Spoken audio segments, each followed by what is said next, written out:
आज जो हम चैप्टर शुरू करने वाले हैं उसका नाम है रेडॉक्स रिएक्शन।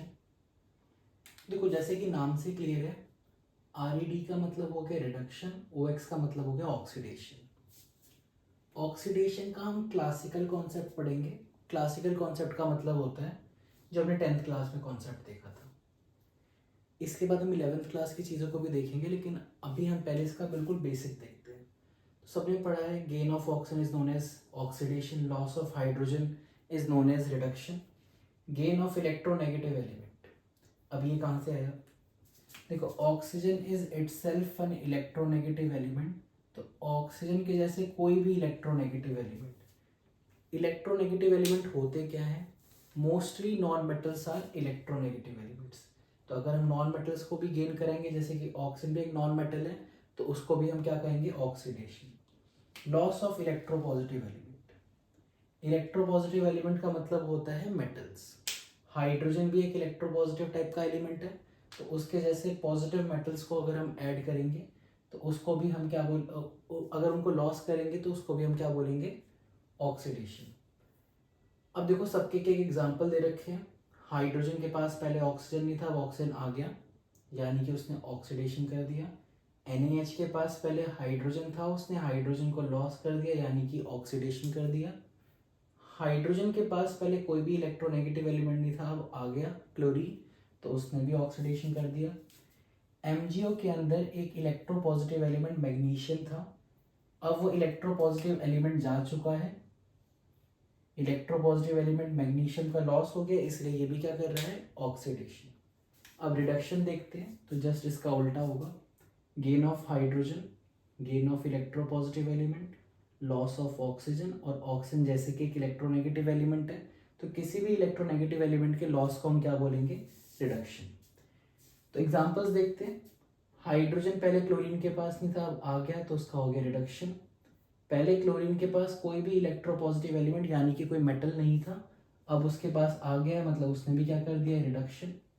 वाटर के पास पहले ऑक्सीजन था, अब उसने लॉस कर दिया, तो उसने भी क्या कर दिया? ऑक्सीडेशन कर दिया, सॉरी रिडक्शन कर दिया। नेक्स्ट है NaCl के पास पहले एक इलेक्ट्रोनेगेटिव एलिमेंट था क्लोरीन, अब अगर हम प्रोडक्ट में देखें Na को, तो उसने क्लोरीन को लॉस कर दिया, तो इसको भी हम क्या बोलेंगे? रिडक्शन बोलेंगे। तो ये तो क्लासिकल कॉन्सेप्ट था। 10th क्लास में हमने दो और चीज़ों को पढ़ा था, क्या थी वो? Oxidising agents and reducing agents. जो सब्सटेंस का ऑक्सीडेशन कराने में हेल्प होता है, मतलब जो सब्सटेंस दूसरों को ऑक्सीडाइज करेंगे, उनकी हेल्प करेंगे ऑक्सीडेशन के अंदर, और बदले में उनका क्या हो जाए? खुद का रिडक्शन, उनको हम बोलते हैं oxidising agents. Similarly reducing agent क्या होंगे? जो दूसरों को रिड्यूस करेंगे और खुद क्या हो जाएंगे? ऑक्सीडाइज हो जाएंगे। तो यहाँ एक मैंने क्वेश्चन लिखा है, ऐसा क्वेश्चन सभी ने 10th क्लास में देखा होगा। तो बेसिक अंडरस्टैंडिंग डेवलप करने के लिए इसको सॉल्व करते हैं। तो पूछा गया है सब्सटेंस गेटिंग ऑक्सीडाइज्ड। ये हमें क्लियरली दिख रहा है कि इसके पास पहले ऑक्सीजन नहीं था, अब ऑक्सीजन आ गया, तो ऑक्सीडेशन हुआ कार्बन का। सब्सटेंस गेटिंग रिड्यूस्ड, ZnO के पास पहले ऑक्सीजन था, अब ऑक्सीजन नहीं है, तो इसका क्या हो गया? रिडक्शन। तो सब्सटेंस गेटिंग रिड्यूस्ड हो गया हमारा ZnO। रिड्यूसिंग एजेंट, किसकी वजह से दूसरों का रिडक्शन हुआ है? तो अगर हम देखें, ये कार्बन अगर इसका ऑक्सीजन नहीं लेता तो क्या ZnO का रिडक्शन होता? तो नो।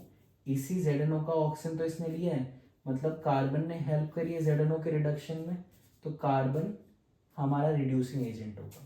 और यहाँ से हम देख भी सकते हैं कि रिड्यूसिंग एजेंट का क्या होता है?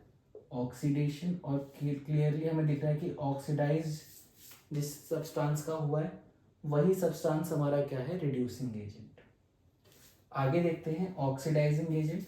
अगर ZnO अपना ऑक्सीजन कार्बन को नहीं देता तो कार्बन का ऑक्सीडेशन नहीं होता, तो ऑक्सीडेशन में किसने हेल्प करी है? ZnO ने, तो ZnO is going to be the oxidising agent.